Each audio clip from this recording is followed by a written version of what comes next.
අද මම කියලා දෙන්න යන්නේ YouTube එකේ තියෙන ඉංග්‍රීසි, හින්දි, දෙමළ වගේ ඕනෑම භාෂාවක වීඩියෝ එකක් කොහොමද සිංහල අකුරුත් එක්ක සිංහල සබ්ටයිටල්ස් කියලා බලන්න කියලා.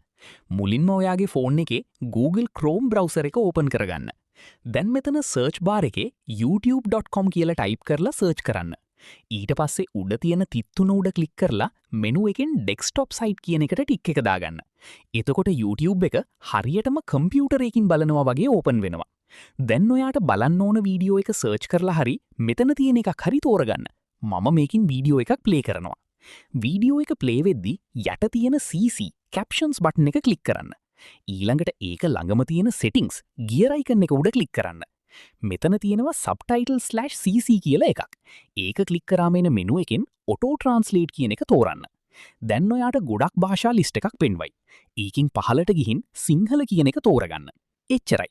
දැන් බලන්න අර ඉංග්‍රීසි වීඩියෝ එකේ කතා කරන දේවල් ඔක්කොම යටින් ලස්සනට සිංහලෙන් වැටෙනවා. මේ ට්‍රික් එක වැදගත් වුණා නම් අනිවාර්යෙන්ම වීඩියෝ එකට ලයික් එකක් දාලා Nexora Lab අපිව සබ්ස්ක්‍රයිබ් කරන්න. හෙටත් අලුත් වීඩියෝ එකකින් නැවත හමු වෙමු. සුබ දවසක්.